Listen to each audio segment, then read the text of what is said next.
जनवरी का महीना था। 4 दोस्त विवेक, दीपक, नितिन और आकाश टूर पर निकले थे। सबसे पहले वो पहुंचे आगरा फोर्ट। रात काफी हो चुकी थी। कड़ी डहाके की ठंड परच रही थी। आगरा फोर्ट में पीछे की ओर कोई आता जाता नहीं था। वहां 1-2 लोग तंबू लगाकर भी रहते थे और वहां पर घूमने के लिए भी कोई नहीं आता था, क्योंकि आगरा फोर्ट बहुत बड़ा है। विवेक अपने दोस्त के साथ वहीं पर बैठा था। ठंड काफी हो रही थी, इसीलिए उन लोगों ने आग जला ली, पर उन्हें डर था कि कोई यहां आ ना जाए उन्हें डिस्टर्ब करने के लिए। पर रात के करीब 2 बज रहे थे, इसलिए वहां किसी के आने की कोई संभावना नहीं थी। चारों दोस्त आग जलाकर आपस में बातें कर रहे थे। नितिन, क्या मस्त जगह है। कभी यहां पर राजा महाराजा लोग रहते होंगे। सैकड़ों सैनिक यहां पर खड़े रहते होंगे। जहां पर हम लोग बैठे हैं, हो सकता है यहीं पर कितने लोग मारे गए हों। पर आज देखो, इतना बड़ा किला खाली पड़ा है। अब यहां सिर्फ घूमने के लिए लोग आते हैं। दीपक, अच्छा हुआ हम लोगों ने कोई होटल नहीं लिया, और हम लोग अब आगे कहीं पर भी जाएंगे तो कभी होटल नहीं लेंगे, ऐसे ही रात बिताएंगे। कितना अच्छा माहौल लग रहा है, और इस तरह के डरावने एक्सपीरियंसेस करने में बहुत मजा आता है। विवेक, तो ठीक है, हम सब जहां भी जाएंगे ऐसे ही रात बिताएंगे, जो कि बहुत डरावनी हो, और उसमें 4 चांद लगाने के लिए हम में से हर बार कोई ना कोई एक हॉरर कहानी सुनाएगा। लेकिन वो कहानी बनावटी नहीं होनी चाहिए। सच में उसके साथ वो घटना घटी होनी चाहिए, क्योंकि हर किसी के साथ कभी ना कभी डरावनी घटना होती ही है ना। नितिन, तो ठीक है, विवेक प्लान तूने बनाया है तो सबसे पहली कहानी तू ही सुनाएगा। इसके बाद हम सलाह कर लेंगे कि फिर कहानी कौन सुनाएगा। ठीक है विवेक? विवेक, ठीक है, तो दिल थाम कर तुम लोग बैठ जाओ और सुनो। दीपक, ये कहानी तुझे जरूर पता होगी, क्योंकि तेरे साथ जो हादसा हुआ था मैं वही कहानी सुनाने वाला हूं। दीपक, अच्छा वो कहानी सुनाने जा रहा है तू? यार उस बारे में मैं सोच लेता हूं ना तो मेरे रोंगटे खड़े हो जाते हैं। ठीक है, सुना, मजा आएगा।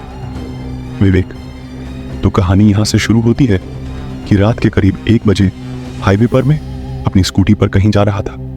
हाईवे पर दूर दूर तक कोई भी दिखाई नहीं दे रहा था।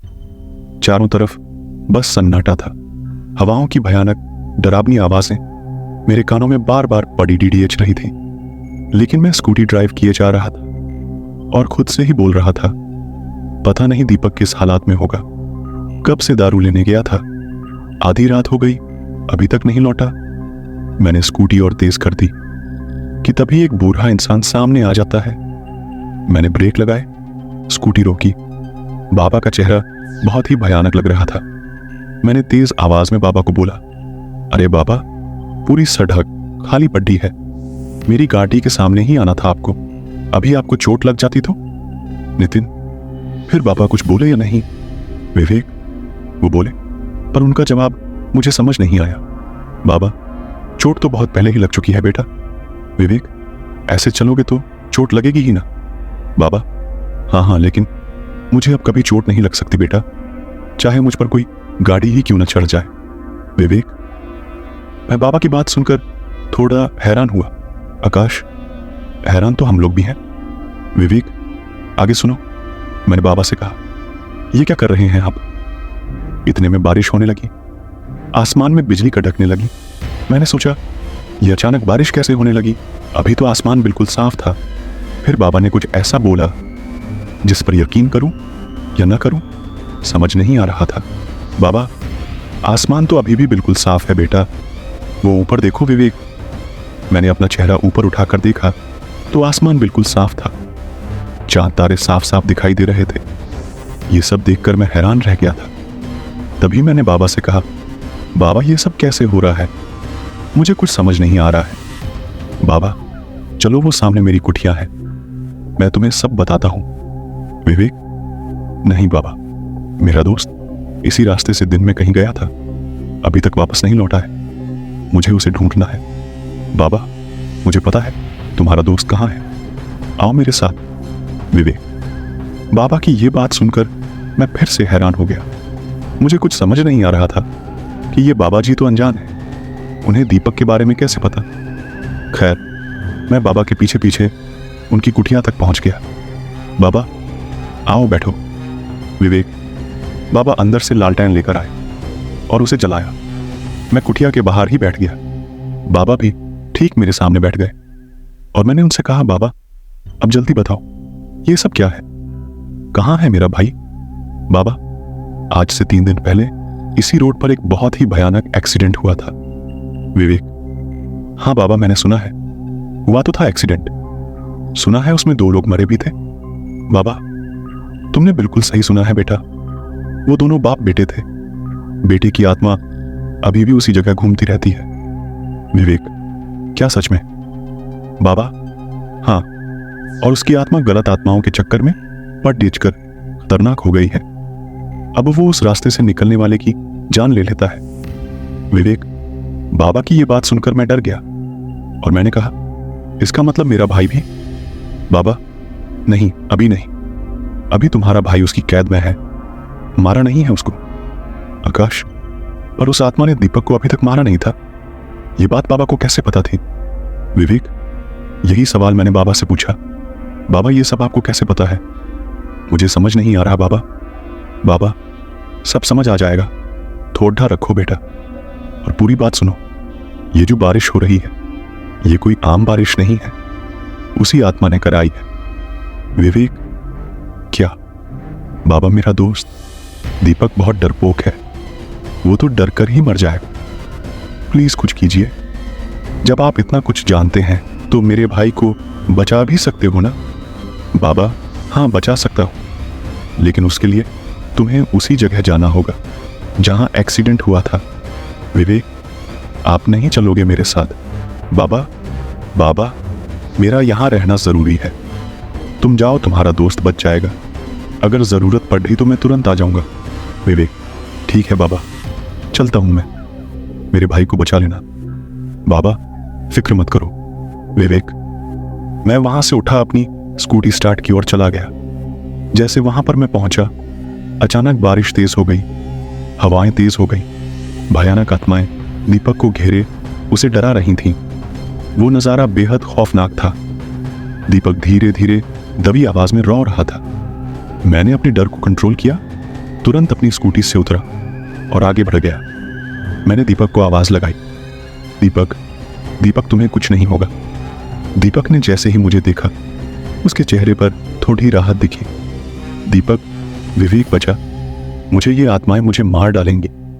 विवेक, आत्मा हंसकर कहने लगी, आजा, तू भी आजा, तुझे भी निपटा देता हूं, और भयानक तरीके से हंसने लगी। तभी अचानक बारिश रुक गई, आसमान में बिजली चमकी जिससे कि तेज रोशनी पैदा हुई, और तभी मैंने देखा कि वहां पर बाबा आ गए थे। आत्मा ने बाबा से कहा, तुम यहां से चले जाओ पापा, ये दोनों मेरे शिकार हैं। बाबा, इन दोनों को तुम कुछ नहीं करोगे, ये मैं नहीं होने दूंगा। विवेक, तभी कुछ ऐसा हुआ जिस पर मुझे यकीन ही नहीं हुआ। नितिन, ऐसा क्या हुआ विवेक? विवेक, बाबा की आंखों से एक चिंगारी निकली जिससे वो आत्मा जलकर खत्म हो गई। वो आत्मा बाबा से जोर जोर से चीख कर कह रही, पापा, ये तुमने क्या करा? मैं ये सोच रहा कि बाबा को ये आत्मा पापा क्यों बोल रही है। मैं इस बात से बहुत हैरान हुआ। मैं बहुत हैरानी से बाबा को देख रहा था। बाबा, हैरान मत हो, 2 दिन पहले जो एक्सीडेंट हुआ था, मैं और मेरा बेटा ही मरे थे उस एक्सीडेंट में। विवेक, इतना बोलकर बाबा धुआं बनकर आसमान में उड़ डिच गए।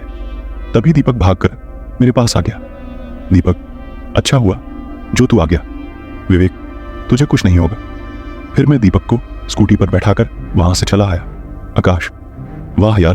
दीपक, नितिन, वैसे विवेक, जब तू स्कूटी से बाबा से टकराया था ना, और उन्होंने कहा था कि अब मुझे चोट नहीं लग सकती, चाहे कोई गाड़ी ही मुझ पर क्यों ना चढ़ जाए, तभी मुझे हल्का हल्का शक हो गया था बाबा के ऊपर। तभी अचानक किसी के कदमों की आवाज आने लगती है। चारों दोस्त बिल्कुल चुप हो जाते हैं। नितिन, लगता है कोई सिक्योरिटी गार्ड आ रहा है। जैसे ही कदमों की आवाज उनके पास आकर रुकी, विवेक और दीपक बिल्कुल हैरान हो गए। विवेक, बाबा, बाबा आप यहां? आकाश, नितिन, ये उन्हीं बाबा की आत्मा है। नितिन, अबे भागो यहां से, नितिन और आकाश डर कर वहां से भाग गए। भागते भागते दोनों फोर्ट से बाहर आ गए और एक पेड़ के नीचे बैठ गए। नितिन, भाई क्या सच में भूत था या कोई और? मैंने तो ठीक से देखा भी नहीं, एकदम वहां से भाग आया। आकाश, हाँ नितिन, मैंने भी कुछ देखा नहीं, पर मुझे भी बहुत डर लग रहा है। मैं उस फोर्ट के अंदर फिर से नहीं जाने वाला भाई। तभी विवेक और दीपक धीरे धीरे चलकर उस फोर्ट से बाहर आते हैं। दीपक, क्या हुआ, फट गई ना? विवेक, अरे भाई तुम्हारा चेहरा तो देखो, सारा रंग उतर गया है। शायद कुछ देर और रुकते तो तुम्हारी पतलून भी गीली हो जाती।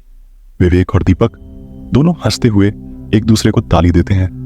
नितिन, मतलब तुम लोग मजाक कर रहे थे? फिर वो इंसान कौन था? दीपक, हाँ और नहीं तो क्या, ऐसी शुमशान और डरावनी जगह पर बैठे थे तो सोचा थोड़ी मस्ती की जाए, और वो इंसान वहां का सिक्योरिटी गार्ड था।